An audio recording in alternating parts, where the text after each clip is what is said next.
ധന്യ നമ്മുടെ പ്രധാനമന്ത്രി നരേന്ദ്രമോദി അമേരിക്കയിലെത്തി.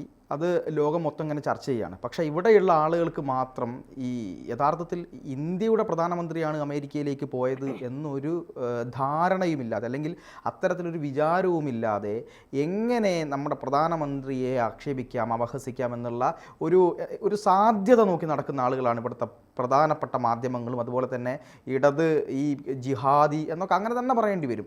ഈ സുഡാപ്പികൾ ആയിട്ടുള്ള ആളുകളൊക്കെ തന്നെ ബുദ്ധിജീവികളും ഈ സാംസ്കാരിക നായകരും ഒക്കെ ആ വിഭാഗത്തിൽപ്പെടും. പക്ഷെ ഇവർ ആലോചിക്കാത്തത് നമ്മുടെ രാജ്യത്തിനെതിരെ തന്നെയാണ് നമ്മൾ പലപ്പോഴും സംസാരിക്കുന്നത് എന്നുള്ള കാര്യമുണ്ട്. നമ്മുടെ അകത്ത് നിന്ന് നമുക്ക് വിമർശിക്കാം, പക്ഷെ പുറത്തു പോകുമ്പോൾ നമ്മൾ അതിനൊരു അന്തസ്സ്, ഒരു മാന്യത കൊടുക്കേണ്ടതുണ്ട്. പക്ഷേ ഇവിടെ അമേരിക്കയിൽ നരേന്ദ്രമോദി പോയ സമയത്ത് അദ്ദേഹത്തോട് അവിടെ നിന്ന് ഒരു ചോദ്യം ഉയർന്നിട്ടുണ്ടായിരുന്നു അദാനിയുമായി ബന്ധപ്പെട്ട്. പക്ഷേ കൃത്യമായ മറുപടി നരേന്ദ്രമോദി കൊടുത്തിരിക്കുന്നു.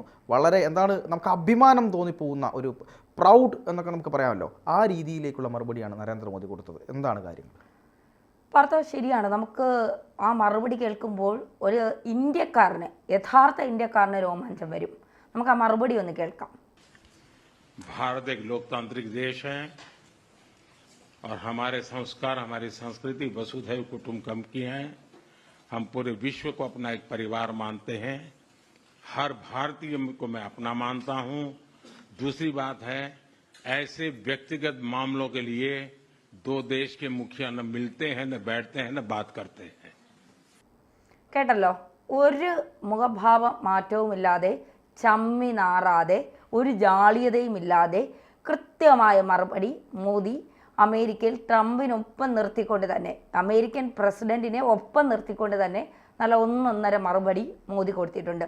ആ മറുപടിയാണ് ചിലരെയൊക്കെ ഇപ്പോൾ വല്ലാതെ അസ്വസ്ഥപ്പെടുത്തുന്നത്. ഇപ്പോൾ തുടക്കത്തിൽ പറഞ്ഞതുപോലെ ജിഹാദി ചാനലിൽ ഇരുന്നുകൊണ്ട് അടുപ്പ് കൂട്ടി ചർച്ച നടത്തുന്നവർ ഇന്നലെ ഈ വിഷയം എടുത്തിട്ട് ചർച്ച നടത്തുന്നുണ്ട്. മോദി നാണം കെട്ട് നാറിപ്പോയി, നല്ല ഒന്നാന്തരം ചോദ്യമാണ് ചോദിച്ചത്.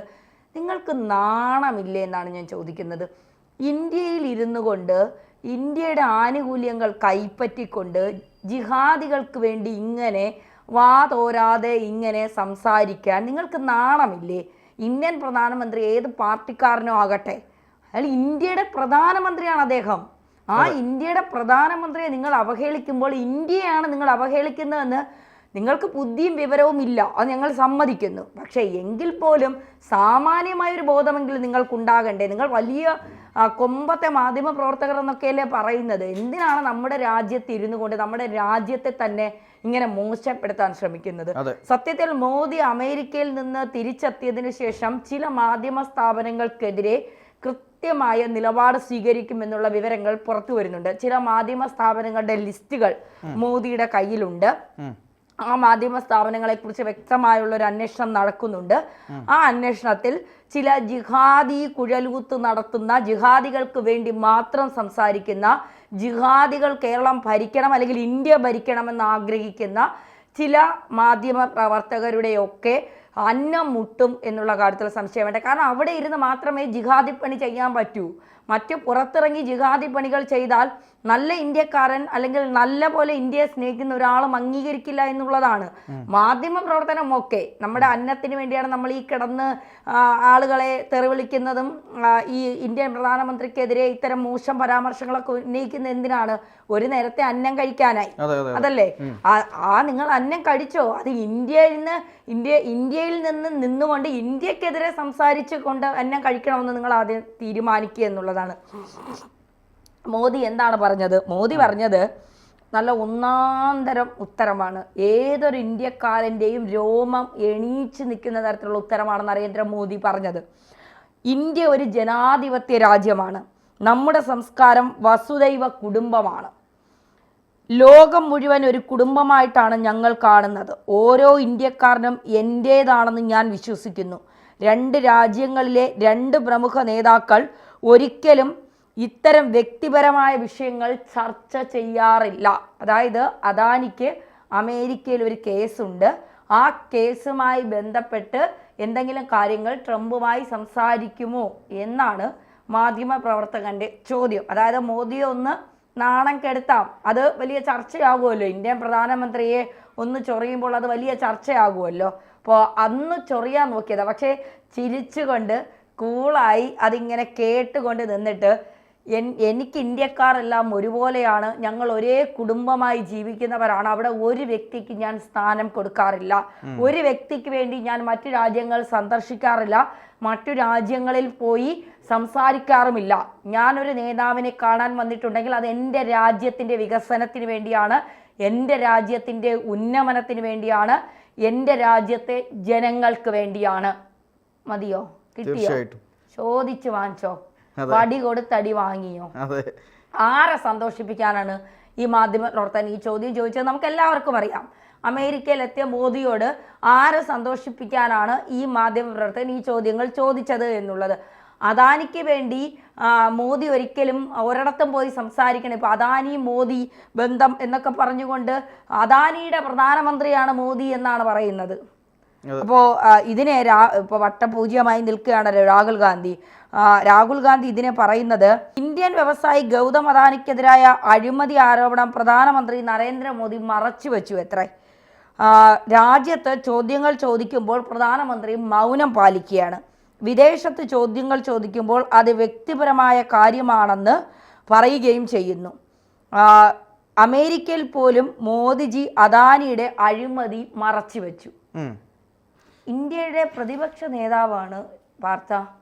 ഇങ്ങേര് ചുമ്മാല്ല വട്ടപൂജ്യമാകുന്നത്. വിവരവും ബുദ്ധിയും എന്ന് പറയുന്ന ഒരു സാധനം ഈ ജിഹാദി ചാനലിലിരുന്ന് കുഴലൂത്ത് നടത്തുന്നവരെ പോലെ തന്നെ ഇങ്ങേർക്കും ഇല്ല, രാഹുൽ ഗാന്ധിക്കും ഇല്ല. ഇങ്ങനെ ചുമ്മാല്ല പപ്പുമോനെന്നും അമൂൽ ബേബി എന്നൊക്കെ പണ്ട് VS വിളിച്ചത്. ഇദ്ദേഹത്തെയാണ് അമൂൽ ബേബി എന്ന് പണ്ട് VS അച്യുതാനന്ദൻ വിളിച്ചത്. അതിൽ തെറ്റു പറയാൻ കഴിയില്ല. വട്ടപൂജ്യത്തിൽ നിന്ന് ഒന്നിലേക്ക് കടക്കുക എന്നത് ചിന്തിക്കുക എന്നുള്ളതല്ല. 27 വർഷത്തിന് ശേഷം ഇന്ദ്രപ്രസ്ഥത്തിന്റെ അധികാരം കയ്യിലേന്തി വിജയശ്രീ ലാളിതനായാണ് അദ്ദേഹം അമേരിക്കയിൽ ചെന്ന് നിൽക്കുന്നത്, ഫ്രാൻസിൽ പോയതും ഒക്കെ. ഇവിടെ വട്ടപൂജ്യം വാങ്ങിച്ചുകൊണ്ട് എക്സിൽ കുറിച്ചോണ്ടിരിക്കുകയാണ്.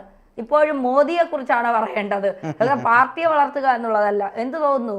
അല്ല, ഇത് കേൾക്കുമ്പോൾ ഒന്നും തോന്നില്ല, ചിരിയാണ് തോന്നുന്നത്. സത്യത്തിൽ ധന്യ അത് എത്രമാത്രം എന്താണ് പരിഹാസപൂർവ്വമാണ് പറഞ്ഞതെന്ന് ആലോചിക്കുമ്പോൾ അതേ പരിഹാസം തന്നെയാണ് എനിക്കും തോന്നുന്നത്. കാരണം നമ്മുടെ രാജ്യത്തിൻ്റെ പ്രതിപക്ഷ നേതാവായി ഇരിക്കുന്ന ഒരാളാണ് ഇത്തരത്തിലുള്ള കാര്യങ്ങൾ പറയുന്നതെന്നും ഇവിടുത്തെ കുറേ മാധ്യമങ്ങൾക്ക് മനുഷ്യന്മാരുടെ തലയിലേക്ക് നിങ്ങൾക്ക് യാതൊരു വിവരവും വേണ്ട, നിങ്ങൾക്ക് വിവരമില്ല, ബുദ്ധിയില്ല, ഞങ്ങൾ പറയുന്നതാണ് സത്യം, നിങ്ങൾ കേൾക്കൂ പ്ലീസ് എന്ന് പറയുന്ന രീതിയിലേക്കാണ് ഇവിടുത്തെ മാധ്യമങ്ങൾ പോയിക്കൊണ്ടിരിക്കുന്നത്.